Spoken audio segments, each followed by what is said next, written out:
Assalamualaikum warahmatullahi wabarakatuh. Salam sehat, salam sejahtera untuk kita semuanya. Di sore hari ini saya berada di kandang Pak Moko. Ini adalah bekerja di dinas peternakan di kota saya, teman-teman, di kota Salatiga. Nanti kita tanya-tanya, minta saran beliau untuk beternak seperti apa, tetap di kandang itu. Untuk kelebihan Belgian Blue sendiri, Pak Moko, itu apa kelebihannya itu? Untuk kelebihannya itu jelas Ketan Belgian Blue ini apakah tidak membahayakan untuk indukannya, seperti itu metal, kalau metal di crossing sama Eva kan kadang kalau indukan kecil nanti membahayakan indukan sendiri, Pak. Oh gitu. Itu sebenarnya kan untuk Maaf Pak Moko, saya mau tanya tentang Belgian Blue biar pemula itu tidak salah paham. Ciri-ciri Belgian Blue itu seperti apa, Pak Moko? ciri-ciri Belgian Blue ketika masih kecil sebenarnya nggak terlalu kelihatan mas, soalnya bentuk ototnya itu belum nampak. Tapi ketika sudah di usia 6 bulan up, itu sudah mulai kelihatan beda dari sapi yang lain. Salah satunya itu dari ketebalan tubuhnya mas, terus ketebalan tubuh, terus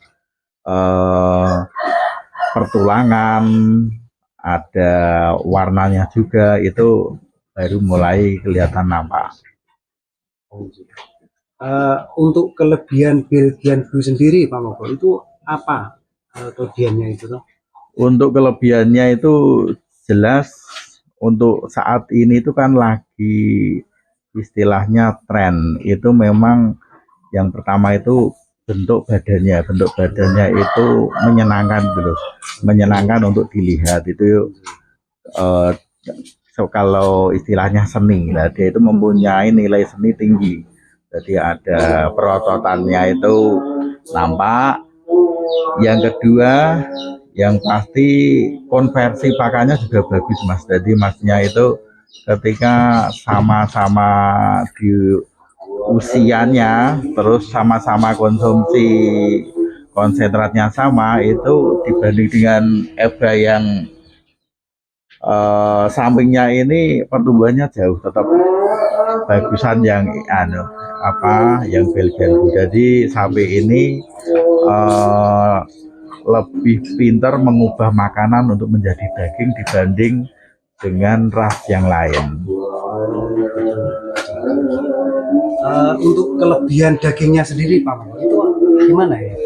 Kalau untuk kelebihan dagingnya kan saat ini belum ada yang mas, belum ada yang dipotong istilahnya. Untuk daerah sini belum ada, saya sendiri juga belum lihat, jadi belum tahu untuk perlemaan atau apa itu perbandingan karkasnya, itu memang belum nampak.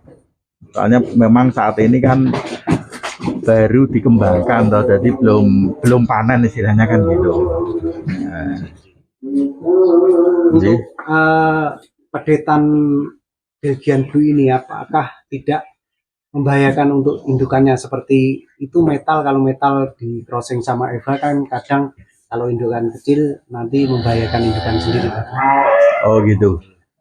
Itu sebenarnya kan untuk perkawinan IB Belgian Blue itu seperti zaman dulu ketika mensosialisasikan sapi potong, sapi Jawa, itu dulu juga agak sulit petani itu. Nanti induknya kecil, khawatir nanti keluarnya besar karena DB sapi limosin atau semental.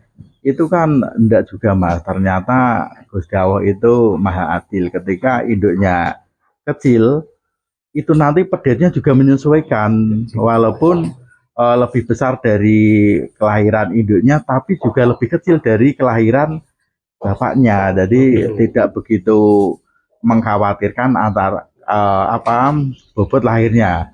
Malah rata-rata sapi bibi yang sudah lahir saat ini itu bobot lahirnya itu sama sama sapi lokal yang disuntik Seperti Eva itu. Eva Simental Limosin itu malah cenderung ini lebih kecil, rata-rata lebih kecil.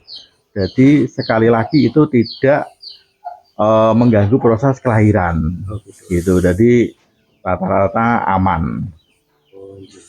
Nah kelebihan kelahiran oke. Warna bentuk seni nah belum makanya gak kalau jelas apa ada nih. Terus untuk kuncinya itu loh Mas, ciri-ciri mungkin apanya ngoten-ngoten ada ndak ya? Maksudnya untuk pemula kan nganu nggih pahan ini kudu sing anu niku. Nggih, lan ini kan panten double slit apa istilahnya bahasanya itu. Untuk BB Cross sendiri Pak Moko itu yang terbaik itu jenis apa Pak Moko? Gini Mas, untuk membandingkan itu kan kita belum banyak beredar beberapa jenis pejantan dari BB sendiri. Jadi yang beredar saat ini kan baru yang rata-rata itu ada Gatot Kaca, ada Nandana, terus ada liberal. Jadi memang belum kelihatan dari apa perbedaannya antara beberapa pejantan tadi. Soalnya rata-rata kan belum ada yang istilahnya sudah benar-benar dewasa, itu kan masih jarang. Jadi rata-rata dari anak-anak BB itu kebanyakan baru di usia 1 tahunan gitu. Yang banyak itu masih kurang dari 1 tahun gitu. Jadi yang sudah dewasa sudah disiap untuk dipotong itu kelihatannya masih jarang sekali gitu. Untuk crossingan sendiri itu bagusan apa ya? Misalnya lebih besar untuk crossing sama Eva atau sama Limosin? Gini, kalau untuk BB itu kan memang apa itu tipe pedaging ya. Jadi sebenarnya itu lebih baik apa itu bentuknya itu nanti ketika dia itu dikawinkan sama indukan tipe pedaging juga. Oh gitu. Ya, misalkan Limosin yang badannya besar, Simental yang badannya besar, Biotek BB itu juga lebih bagus daripada yang Eva.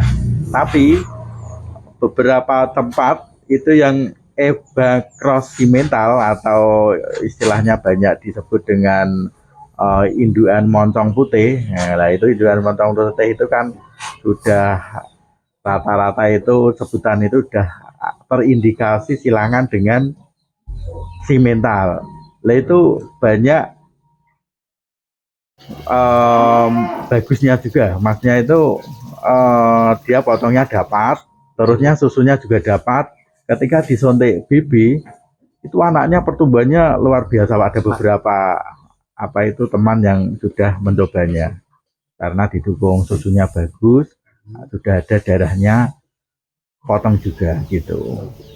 Mohon maaf Pak Moko, ini upaya apa untuk petani ini biar mempunyai Belgian Blue beli atau lebih bagusan untuk IB crossingan Eva atau apa seperti itu Pak?